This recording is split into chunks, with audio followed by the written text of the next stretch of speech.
Blackstone Audiobooks presents Press Corps by Ron Nessen and Johanna Neuman. This book is read by Christopher Lane. Chapter 1. Ladies and Gentlemen, the President of the United States and Mrs. Hammond. The anonymous public address announcer's voice boomed through the gigantic ballroom of the Washington Hilton Hotel. "That's Ms. Grady Stein Hammond to you, Buster," the First Lady muttered under her breath. While the Marine Band played the Ruffles and Flourishes fanfare, Secret Service agents held open the green curtain from a backstage holding room. President Dale Hammond and his wife, Grady the First Lady, the news media had dubbed her, stepped onto a raised platform behind a long head table.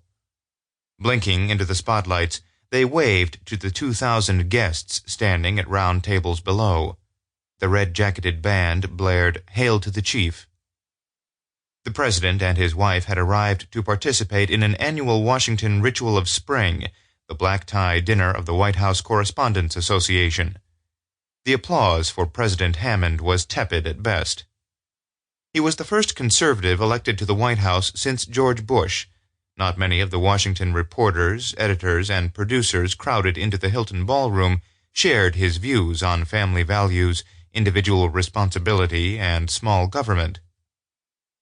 "Pigs." Grady Stein Hammond mouthed her opinion of the audience to her friend Jerry Knight at a table in the front row. Jerry winked and grinned at the First Lady's famous outspokenness. No wonder her enemies called her Great E.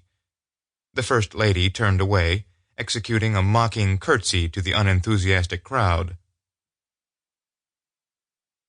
Jerry Knight was one of the few media people in the audience who did share Hammond's views.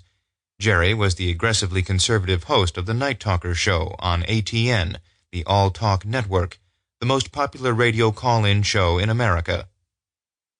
"What did she say to you?" Reporter Jane Day asked Jerry from her seat at the adjoining Washington Post table. "She said you media people are pigs."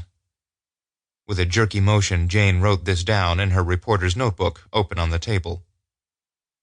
Jerry Knight and Jane Day had developed a prickly relationship since they'd teamed up a year earlier to expose the murderer of environmental activist Curtis Davies Davenport, a friend of Jane's who was clubbed to death in ATN's parking garage after an appearance on the Night Talker show.